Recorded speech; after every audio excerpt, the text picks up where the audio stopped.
Alors, il s'agit de la deuxième question concernant la conversion de la matière organique en énergie. C'est une question qui concerne la molécule d'acétyl-CoA. On vous propose on vous donne 5 propositions. Il faut éliminer 4 pour garder une qui est juste. L'acétyl-CoA est synthétisé au niveau du cytoplasme. Je vous ai présenté ici en schéma la cellule avec les deux compartiments, le compartiment nucléaire et le compartiment cytoplasmique, où on a figuré la mitochondrie qui est l'organite principal dans la réaction de respiration. Alors, dans le cytoplasme, le glucose se transforme en acide pyruvique qui, lui, est transféré dans la matrice mitochondriale qui va être transféré en acétyl-CoA. Et par suite, l'acétyl-CoA n'est pas synthétisé dans le cytoplasme, il est synthétisé dans la matrice mitochondriale. Et par suite, c'est une réponse qui est fausse. Deuxième réponse, l'acétyl-CoA est produit au niveau du cycle de Krebs dans la matière. Alors, le cycle de Krebs, c'est une série de réactions circulaires que va subir l'acétyl-CoA.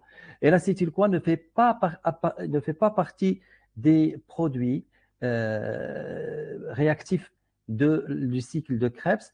L'acétyl-CoA interréagit avec un des produits dans la matrice pour former le cycle de Krebs. Et par suite, c'est une réponse qui est fausse. Troisième réponse, une molécule d'acétyl-CoA produit 15 moles d'ATP.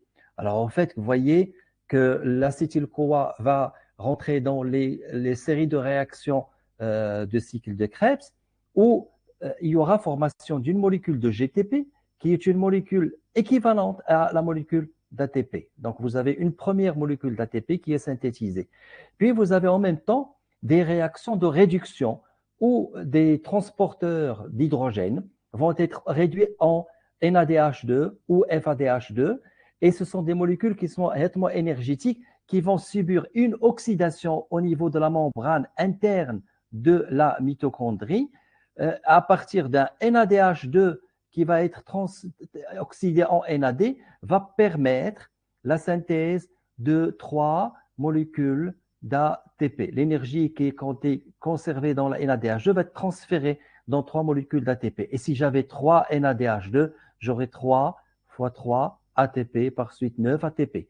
Et à partir de 1 FADH2, j'aurai en fin de réaction, dans la membrane interne, j'aurai 2 molécules d'ATP. Et par suite, j'aurai en fin de compte 9 plus 2, ça fait 11 molécules d'ATP, plus la molécule d'ATP dans le cycle, cela va faire 13 molécules d'ATP au lieu, ça va faire 12 molécules d'ATP au lieu de 15 ATP qui est fausse. Donc, c'est une réponse à éliminer. Quatrième proposition. L'acétyl-CoA réagit avec l'acide citrique pour donner l'acide oxaloacétique.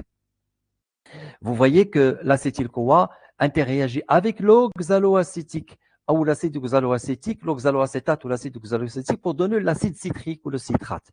Et par suite, c'est une réponse qui est fausse. Il me reste la proposition E. L'acétyl-CoA réagit avec l'oxaloacétate pour donner l'acide citrique. C'est une réponse, c'est la réponse qui est juste que nous remarquons aussi au niveau du cycle. L'acétyl-CoA interréagit avec l'oxaloacétate pour donner l'acide citrique.